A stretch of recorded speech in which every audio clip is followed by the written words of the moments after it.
आप सभी को आई होप आप लोग बहुत बढ़िया होंगे। नमस्कारम।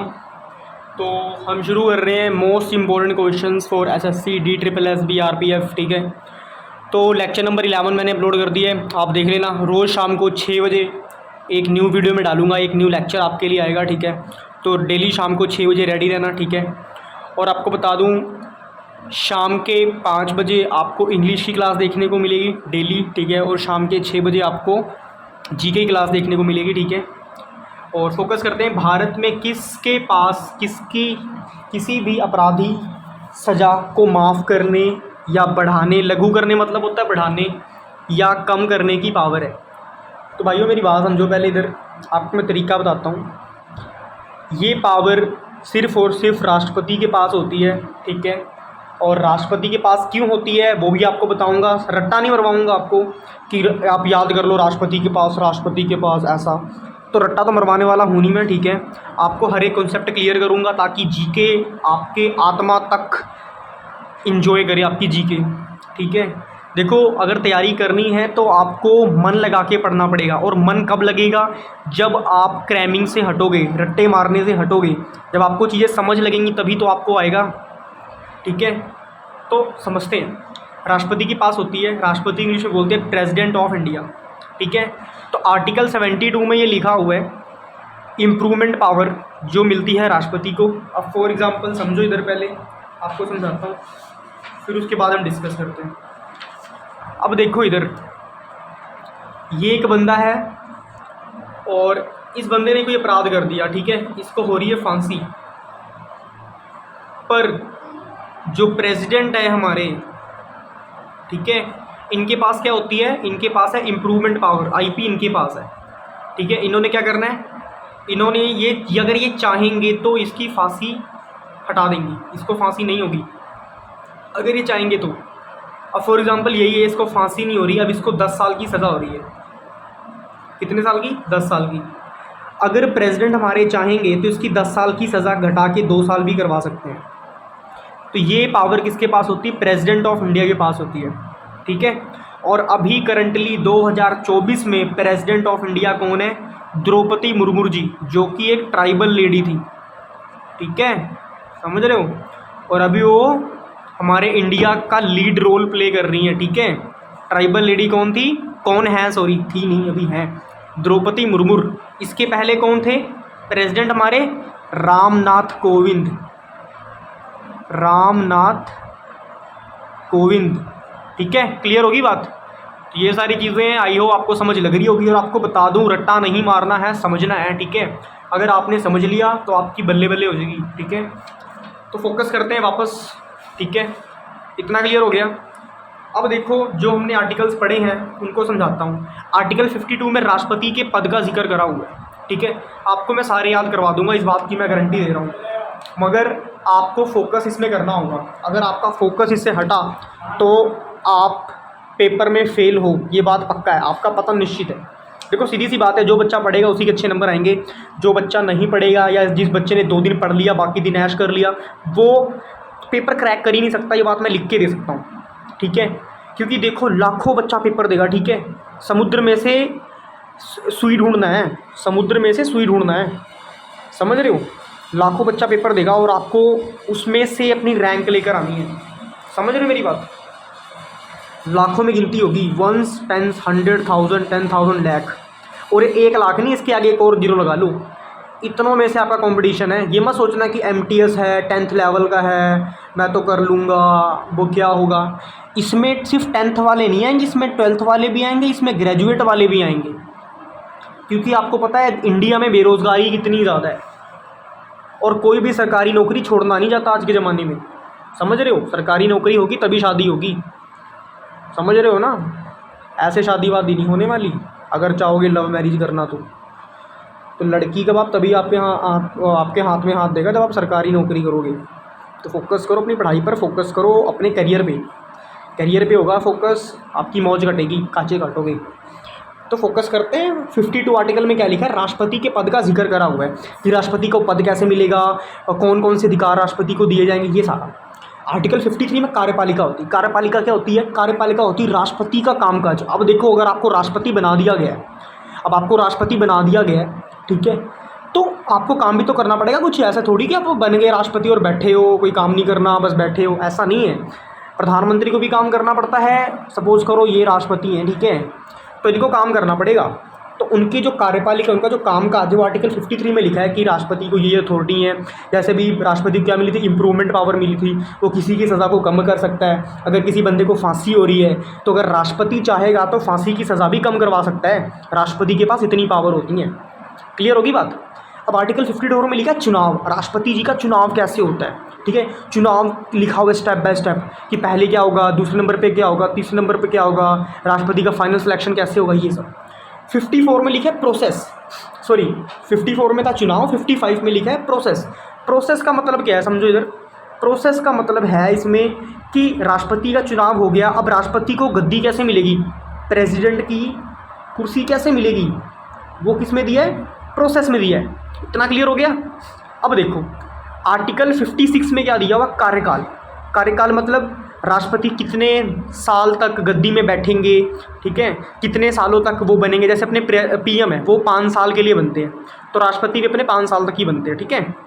अब आर्टिकल 57 में लिखा है री इलेक्शन, मतलब अब सपोज करो राष्ट्रपति चुने गए, ठीक है। अब देखो राष्ट्रपति डेमोक्रेसी में नहीं चुने जाते, उन्हें बड़े बड़े लोग चूज़ करते हैं, ठीक है, नेता लोग चूज़ कर लेते हैं। अब सपोज़ करो राष्ट्रपति का कामकाज समझ नहीं आया किसी को, या कोई ऑब्जेक्शन कर रहा है कि भाई सही से डिसीजन नहीं ले पा रहा राष्ट्रपति, तो वहाँ पर क्या होगा, वहाँ पर री इलेक्शन होगा, यानी दोबारा चुनाव होगा राष्ट्रपति का, ठीक है। अब 58 में क्या होगा, अब देखो 58 साल के हो गए राष्ट्रपति जी, बूढ़े हो गए, तो अब इनकी योग्यता पर शक किया जाएगा। अब उनसे उनकी क्वालिफिकेशन योग्यता पूछेंगे, ठीक है। और 59 नो इंपॉर्टेंट एग्जाम के लिए, इसलिए इसको छोड़ दो, ठीक है। अब देखो आर्टिकल 60 में क्या होता है, शपथ, प्लेज।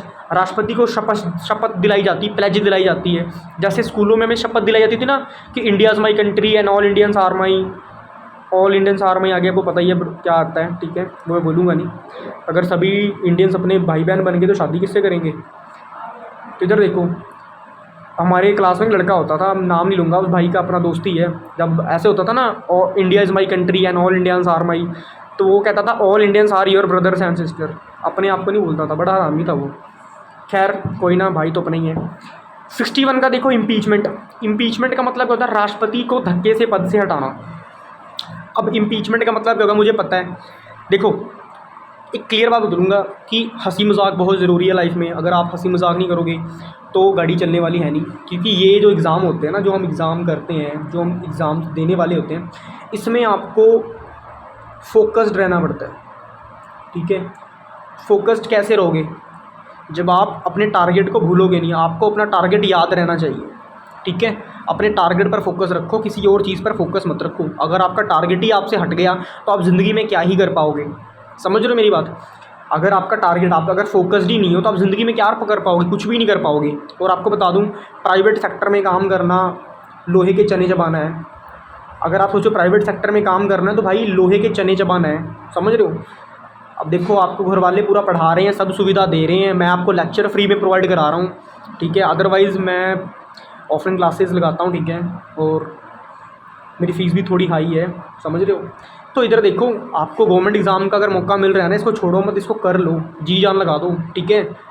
अच्छे से पढ़ाई करोगे तभी आपकी बात बनेगी।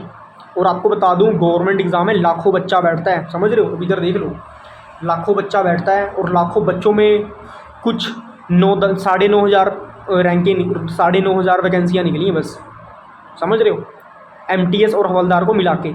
इसीलिए कह रहा हूँ अच्छे से पढ़ाई करो, ठीक है। और आपको बता दूं जितनी मैं प्लेलिस्ट में जितने भी क्वेश्चंस डाल रहा हूँ सारे के सारे मोस्ट इंपॉर्टेंट है, मोस्ट इंपॉर्टेंट। एक एक मैं आपके लिए चुन चुन के ला रहा हूँ, ठीक है। किताबों से रिसर्च करके बढ़िया से PYQs निकाल के जो जो इंपॉर्टेंट है वो आपके लिए मैं ला रहा हूँ। तो इसको मिस मत करो। जितनी मैंने प्लेलिस्ट बनाई है सारी चेक कर लो, आपके लिए बहुत काम आने वाली है जो MTS की तैयारी कर रहे हैं। MTS, DSSB, RPF और CHSL, इन चारों के लिए बता रहा हूँ आपके लिए, ये GK वरदान है अगर कर लिया आपने तो। अब आगे देखो, आर्टिकल 60 में प्लेज बताई गई है। आर्टिकल 61 में इम्पीचमेंट का मतलब होता है राष्ट्रपति को धक्के से पद से हटाना, ठीक है। अब देखो आर्टिकल 62 में क्या होता है, ये भी इंपॉर्टेंट नहीं है, इसलिए मैंने इसको लिखा नहीं, क्योंकि मैं नहीं चाहता आपका फालतू में टाइम वेस्ट करूँ, ठीक है। बाकी बताने को मैं बता देता, खाली इंपॉर्टेंट नहीं है इसलिए इसको छोड़ दूँ। अब देखो इम्पीचमेंट याद रखना, 61 में इम्पीचमेंट है, 60 में शपथ दिलाई जाती है, 59 में क्या होता है ये इंपॉर्टेंट नहीं इसलिए इसको छोड़ दिया। 58 में क्या होता है, उनकी योग्यता पूछी जाती है। 57 में क्या होता है, उनका रीइलेक्शन करा जाता है। 56 में उनका कार्यकाल होता है। 55 में क्या होता है, उनका प्रोसेस होता है, ठीक है। और उसके बाद 54 में क्या होता है, आर्टिकल में उनका चुनाव दिखाया जाता है। 53 में उनकी कार्यपालिका, राष्ट्रपति का कामकाज के बारे में बताया जाता है। और 52 में क्या होता है, राष्ट्रपति का पद का जिक्र किया जाता है कि राष्ट्रपति का पद ये होता है, ये सीनियोरिटी मिलती है। इंडिया का हाईएस्ट सिटीजन का अवार्ड राष्ट्रपति को ही मिला है, ठीक है। देखो आगे बात करते हैं। आर्टिकल 63 में उपराष्ट्रपति के बारे में लिखा है। अब देखो उपराष्ट्रपति का काम क्या होता है। उपराष्ट्रपति होता है वाइस प्रेसिडेंट। क्या बोलते हैं, वाइस, इधर लिख देता हूँ, PRESIDENT, वाइस प्रेसिडेंट। मतलब प्रेसिडेंट से छोटा होता है वाइस प्रेसिडेंट, ठीक है। प्रिंसिपल से छोटा क्या होता है, वाइस प्रिंसिपल होता है। सेम प्रेसिडेंट से छोटा क्या होगा, वाइस प्रेसिडेंट होगा, ठीक है।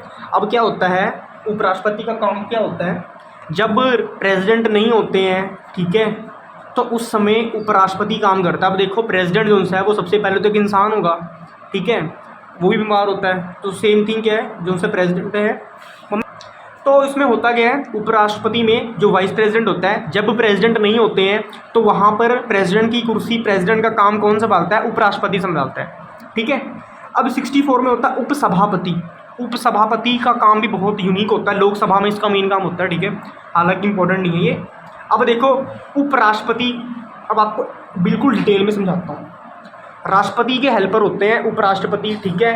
उपराष्ट्रपति क्या होता है, राष्ट्रपति से जूनियर, जो कि आपको मैं पहले बता चुका हूँ यहाँ पे, ठीक है, वाइस प्रेसिडेंट। और आपको एक बात और बता दूँ कि जो भी प्रेसिडेंट रिलेटेड न्यूज़ होती हैं, जो भी PM गवर्नमेंट रिलेटेड क्वेश्चन होते हैं, ये SSC के इम्पोर्टेंट हैं, समझ रहे हो, ये SSC का प्यार है, ये पूछेगा ही पूछेगा।